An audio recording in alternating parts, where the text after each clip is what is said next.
All right, guys, so welcome to the next section where we're going to consider the topic of atomic structure in BMAT Section 2 Chemistry. Hopefully, guys, you're finding the series good so far. And if you have any questions, guys, remember, just post them in their respective videos. So without further ado, guys, let's carry on and go through the questions. So BMAT 2019, question 10, it says, consider the non-radioactive elements in group 1. So that's basically considering the elements towards the top, the ones you normally deal with. Which of the following statements is or are correct about the elements with the largest atomic number? So guys, and you have a couple of statements. So guys, pause the video, give yourself just under a minute, be sure to be back after that, and then we're going to go through the solutions.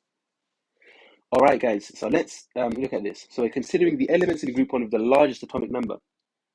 Okay, so remember, the periodic table is arranged in terms of atomic number, isn't it? And not atomic mass as it was done in the past.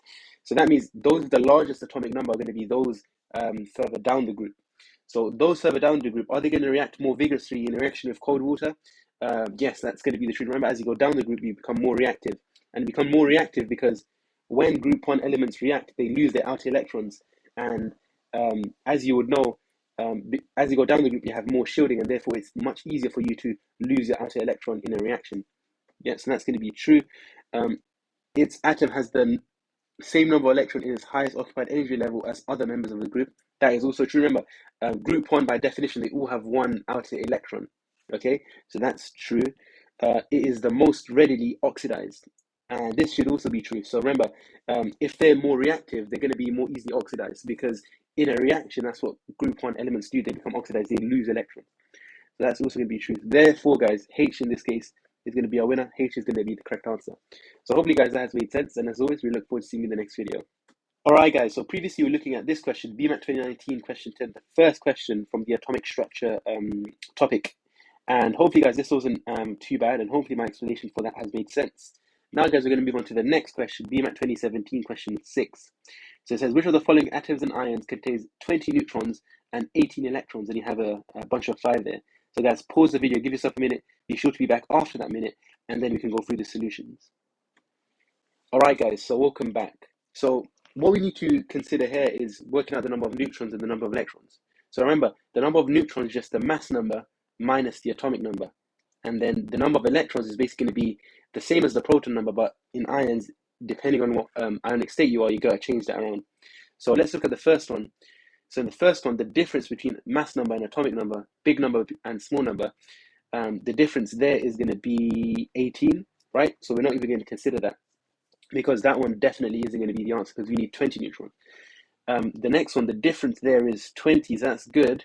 And the proton number, so the proton number you can get from the atomic number is going to be 17. So the electron, we think it will be 17, but it's a minus, so you have to add 1. So you're going to have 18 electrons, so you have 20 neutrons and 18 electrons. This one's good, and that one's bad.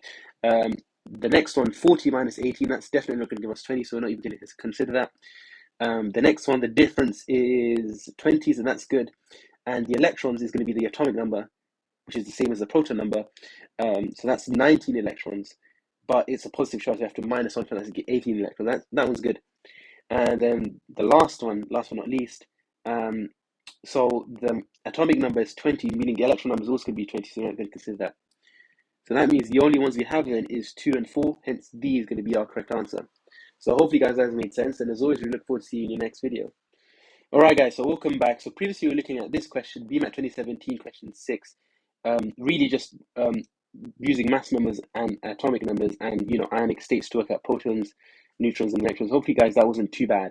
Now, guys, we're going to move on to the next question, BMAT 2016, question 2. This is element X has the electronic structure 283. Which of the following statements about this element are correct? So, guys, pause the video, give yourself just under a minute, be sure to be back after that. We're going to go through the solution. All right, guys, so let's go through this. So the first statement, the element is in group 12, period 3 of the periodic table. Okay, so yeah, it should be in period 3 because it has 3 shells. It has 2, then 8, then 3. It has 3 shells. That's good, but it should be in group 3, not in group 12, because it has 3 outer electrons, which we can see there. So it can't be this one. The element reacts with oxygen to form a compound with the formula X2O3. So this is also going to be true, because each oxygen here is going to have -2, 3 lots of it is going to be -6. Therefore, this has to be +6, but we have 2 of it, so each one's going to be +3, And since it's in group 3, it's going to lose its 3 outer electrons to become a +3 ion. So this one is good. The element reacts with bromine to form a carbon with the formula XBr3. Again, that's true because Br is going to be each -1, 3 of them -3, so therefore the X must be +3 to make it overall neutral, so that's fine. And the atomic number of the element is 13, so the atomic number is just the number of protons, and since this is an element, it's neutral, it's going to be equal to the number of electrons, which is 13, so this is also true. The element is an alkali metal. An alkali metal is something in group 1, but this is in group 3, so it can't be that. So therefore, we have 2, 3, and 4 as being the correct answer, and therefore F is going to be our winner here. So hopefully, guys, that has made sense, and as always, we look forward to seeing you in the next video. Alright, guys, so welcome back. So previously, looking at BMAT 2016 question 2. Hopefully, guys, that wasn't too difficult. We're just talking about group chemistry and how, that links to ionic states, etc., etc.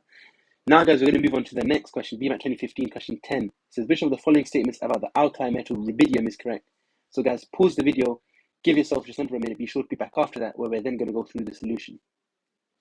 All right, guys, so let's look at this. So it says here, rubidium and chlorine are formed when an aqueous solution of rubidium chloride is electrolyzed. So remember, guys, we've done the electrolysis topic before. So here we have an aqueous solution of rubidium chloride. Remember, if you have an aqueous solution, you also have the ions within water present. So that's going to be hydrogen ions, hydroxide ions. You're going to have rubidium ions here. I believe rubidium is Rb plus and Cl minus in there. So remember, what you're going to have at the positive electrode, which is going to be the anode, you're going to have OH minus ions there and CO minus ions. But remember, you're always going to form the halogen if you have a halide this. You're going to form chlorine, so that's good. But then at the opposite electrode, where you're going to gain the electrons, at the cathode or the negative electrode, you have hydrogen ions and rubidium ions. And what's going to form there is the one that's least reactive. Again, pointing back to your periodic table, and group alkali metals are really reactive, so hydrogen is going to be less reactive. So you should actually form hydrogen there, not rubidium. So that is why that one's going to be wrong. B, rubidium has a higher melting and boiling point than sodium. So rubidium is going to be is much lower in group 1, right? And since it's much lower in group 1, remember the bonding you're considering between rubidium and sodium is both metallic bonding, right? And with metallic bonding, you're basically concerned with the charge density of the ion. So I'm going to write CD. Charge density is basically just the charge over the size. So what you want basically is a high charge density on the resulting ion when you do metallic bonding. So the charges, they're both going to be +1. That's basically the same. But the size of rubidium, since it's much lower in group 1, is going to be higher. And since it's higher, the charge density is going to be lower, and therefore the metallic bonding is going to be lower, and therefore the melting and boiling point is also going to be lower. So that's why it can't be that. Rubidium reacts more slowly with water than sodium, forming hydrogen gas. It would actually react more rapidly, because remember, as you go further down group 1, you become more reactive. So this one is false. Rubidium is stored under ore. So this one's actually true. So group 1 metals, since they're so reactive, you have to store them under oil or some solution so that essentially they don't react. Because if you just leave them out in pure air, they're going to oxidize, and you're no longer going to have that pure form of the element. So this one's true. And for completeness, rubidium sulfate has the formula RbSO4.